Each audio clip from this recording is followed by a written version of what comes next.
Thank you very much, Larry. It's great to be back in beautiful Davos, Switzerland, and to address so many respected business leaders, so many friends, few enemies, and all of the distinguished guests. It's a who's who, I will say that.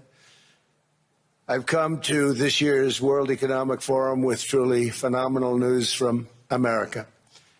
Yesterday marked the one-year anniversary of my inauguration, and today, after 12 months back in the White House, our economy is booming, growth is exploding, productivity is surging, investment is soaring, incomes are rising, inflation has been defeated, our previously open and dangerous border is closed and virtually impenetrable. And the United States is in the midst of the fastest and most dramatic economic turnaround in our country's history.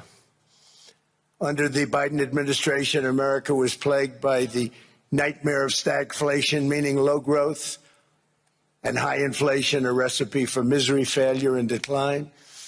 But now, after just 1 year of my policies, we are witnessing the exact opposite: virtually no inflation and extraordinarily high economic growth, growth like I believe you'll see very shortly our country has never seen before, perhaps no country has ever seen before. Over the past 3 months, core inflation has been just 1.6%. Meanwhile, fourth quarter growth is projected to be 5.4%, far greater than anybody other than myself and a few others had predicted. Since the election, the stock market has set 52 all-time high records. So that's in 1 year, 52 records, adding $9 trillion in value to retirement accounts, 401ks, and people's savings. People are doing very well. They're very happy with me. Since my inauguration, we've lifted more than 1.2 million people off of food stamps, and after 4 years, in which Biden secured less than $1 trillion of new investment in our country. Think of that, $1 trillion, substantially less than that. In 4 years, we've secured commitments for a record-breaking $18 trillion, and we think when the final numbers come out, they'll be closer to $20 trillion of investment. That's never been done by any country at any time, not even close. Just over 1 year ago, under the radical left Democrats, we were a dead country. Now we are the hottest country anywhere in the world. In fact, the United States economy is on pace to grow at double the rate that was projected by the IMF just last April. And with my growth and tariff policies, it should be much higher. I really believe we can be much higher than that. And this is all great news, and it's great for all nations. The USA is the economic engine on the planet, and when America booms, the entire world booms. It's been the history. When it goes bad, it goes bad. You all follow us down, and you follow us up, and we're at a point that I don't believe we've ever been. I never thought we could do it this quickly. My biggest surprise is I thought it would take more than a year. Maybe like a year and 1 month.